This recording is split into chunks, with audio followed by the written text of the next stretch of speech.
in Kent. You're invited to come down. I'll buy you a whiskey and water. What do you drink? No, my stomach's going to be upset. I don't want to drink any alcohol. Well, how about you glass of milk? No, I've got acid reflux. You glass of milk with a little Jack Daniels, half a shot glass Jack Daniels. Let me get some, how about Gorilla milk? Milk with a couple shots of vodka in it.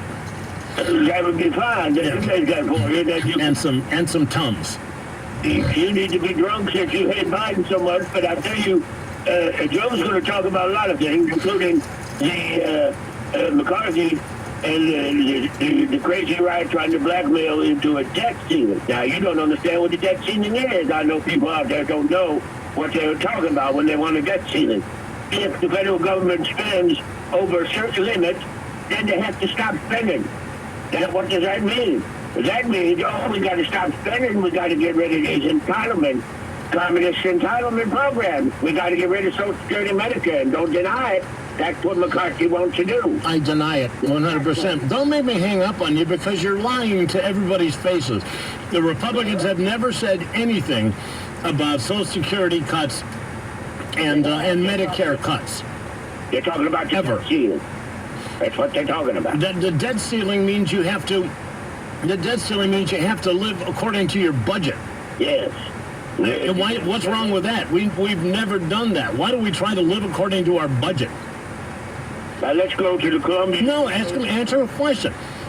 Why can't we live according to our budget? Why every year do we have to say, well, we spent more money, we need to raise the debt limit, or we're not going to pay our bills? Well, why don't we just pay our bills? And the money that we have set up, the money that we allow for our budget, why don't we stick to our budget? Well, the fact is, you won't get Social Security at 65. I will too. It has nothing to do with this. Stop. You're being one of these fear mongers that the left likes to do, and the Republicans have said nothing. The Republicans have nothing about canceling Social Security. The only thing the Republicans that you guys freaked out about was when they said, well, how about if with Medicare, we do like 4%, put 4% into a private account and try to privatize 4% of the money that goes into it. Yes. And of course it got voted down, and it was just an idea. And if it had gone in at the beginning of the Trump administration when they were talking about it, the stock market went from 18,000 to 32,000. People would have been rolling in the dough. And but no, listen to the Democrats, because they'd rather lie and keep you stupid and broke than to tell the truth and let you flourish. What they want to do would never get past the Senate and Joe Biden anyway, so we don't have to worry about it. Not for 2 more years. Now let's go to the Columbia Journalistic Review. Yep. You may think I'm some dumbass hillbilly in dirty overalls, but I read. Just because you sound like a dumbass hillbilly doesn't mean you are. I wash my overalls. Okay, good. Columbia Journalistic Review, they invited Mr. Gertson to write his article. He's an old conservative reporter, and the reviews I've read on what he wrote, right down the line say, the fact that Mr. Gertz has questions about reporters' techniques doesn't change the fact, quote unquote, that Donald Trump, his family, and operatives, including Mr. Manafort. There is not a quote unquote. That's a lie. There is not a quote unquote. That is a lie. Met with the Russian. No, you know what? No. I'm done with you. I'm done with you. Bye-bye. There is no quote unquote. You can't twist it around. I mean, my God, you should work. Excuse me. You should work in the. You should be the. You know what? You should go take your hillbilly ass and your dirty overalls. I mean, your clean overalls, and go get rid of Binder Barbie. You should be the communication directors.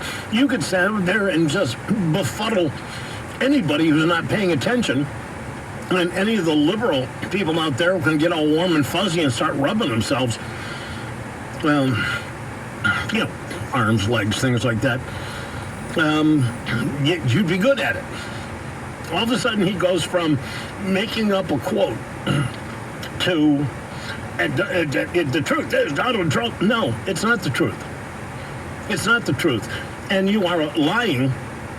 And you know what? Is hell that much of an exciting thing for people who lie to the American people on purpose? Because that's what it comes down to. There are facts, and there's some people, a lot of people won't read stuff like that.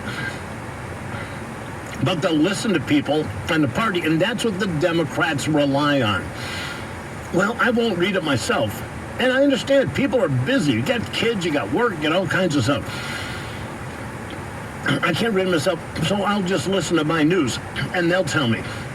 And of course, as you can tell from my last caller, that you bound to, the technique is throw something out about the subject, about the article, make up something that twists it, and about something, and then all of a sudden, then slide over immediately to the truth. The truth is Donald Trump colluded with the Russians, and they throw it back over to the thing they're comfortable saying, and it's a damn shame. I mean, it really is. It's un-American.